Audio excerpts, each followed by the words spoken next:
Dear students, इस video में आपको क्लास 12 का chapter number 7 subject general English lesson का नाम है इन द कंट्री और इस लेसन के राइटर W.H. डेविस हैं। तो ये एक पोयम है जिसकी मैंने समरी पिछले वीडियो में आपको समझाई थी हिंदी में। उम्मीद है आपको समझ में आ गई होगी और जैसा कि मैंने कहा था अगले वीडियो में मैं क्वेश्चन आंसर करवाऊंगा। तो आज मैं क्वेश्चन आंसर्स करवाता हूं और साथ में इन क्वेश्चन आंसर्स को हिंदी में समझाता भी जाऊंगा। तो ये MP बोर्ड सिलेबस पर बेस्ड है। तो चलिए हम स्टार्ट करते हैं क्वेश्चन आंसर्स। फर्स्ट क्वेश्चन है, what kind of life does the poet find in the woods? कवि जंगल में कैसा जीवन पाता है, किस प्रकार का जीवन पाता है? आंसर है, the poet finds life in the woods sweetest. कवि जंगल के जीवन को सबसे अच्छा मानता है। He does not hear the cry of children for food there. उसे जंगल में भोजन के लिए बच्चों का करुण क्रंदन या बच्चों का रोना सुनाई नहीं देता है। He does not see any women burdened with care. वह जंगल में किसी महिला को चिंता के बोझ से दबा हुआ नहीं देखता है। He does not find a young man wasting his energies here. उसे जंगल में किसी नौजवान को अपनी ताकत को नष्ट करते हुए ऐसा दृश्य दिखाई नहीं देता है। सेकंड क्वेश्चन है, What is the selfishness according to the poet? कवि के अनुसार स्वार्थ क्या है? Answer, selfishness according to the poet is to fly from human suffering to avoid poor, sad, pale and weak creatures. कवि के अनुसार मानव दुखों से पलायन, भागना, निरीह, दुखी, कमजोर जीवों से बचना, उनसे बचना ताकि उनकी मदद ना करनी पड़े। तो इस तरह का जो काम है वो स्वार्थ कहलाता है। Third question, what is the difference between A selfish and helpless man? स्वार्थी और असहाय व्यक्ति के बीच में क्या अंतर होता है?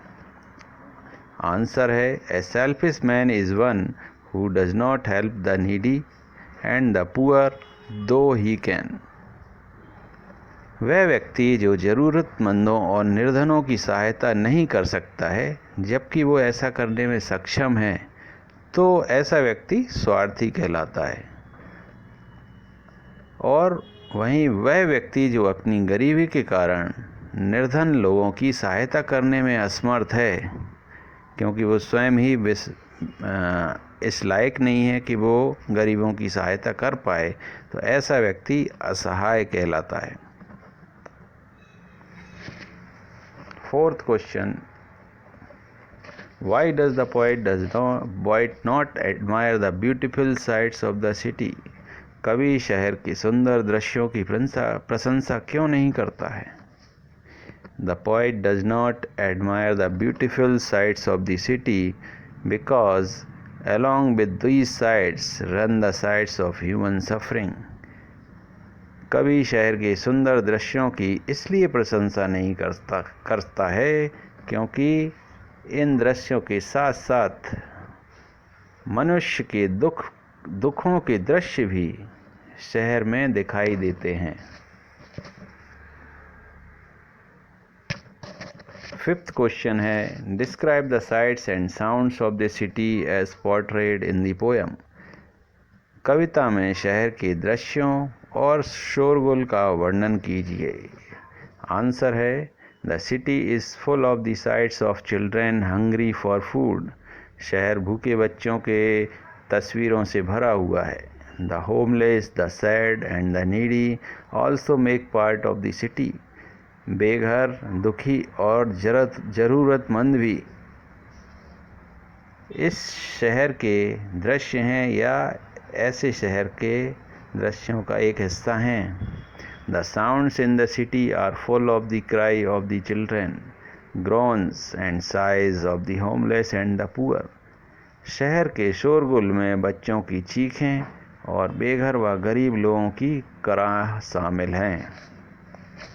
6th क्वेश्चन है, What happens when the poet visits the great places in the city? The poet sees the statue but is not able to admire its beauty, as men starve at the feet of the statue. कवि मूर्ति की सुंदरता की प्रशंसा इसलिए नहीं कर पाता है क्योंकि उसी मूर्ति के नीचे गरीब लोग भूख से मरते हैं। The poet is not able to admire the beauty of the park's green tree. कवि बाग में खड़े हरे वृक्ष की सुंदरता की प्रशंसा भी इस नहीं कर पाता है क्योंकि as it has become a shelter for the homeless, क्योंकि यह वृक्ष बेघर लोगों का आश्रय बन गया है।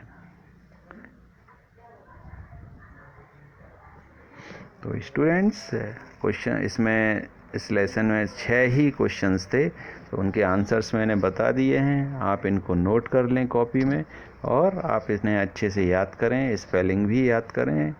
और जो इस चैनल को पहली बार देख रहे हैं और चैनल को सब्सक्राइब नहीं किया है वो चैनल को सब्सक्राइब करें और वीडियो को ज़्यादा से ज़्यादा शेयर करें। तो चलिए मिलते हैं नेक्स्ट वीडियो में, तब तक take care, thank you so much. Please subscribe and click the bell.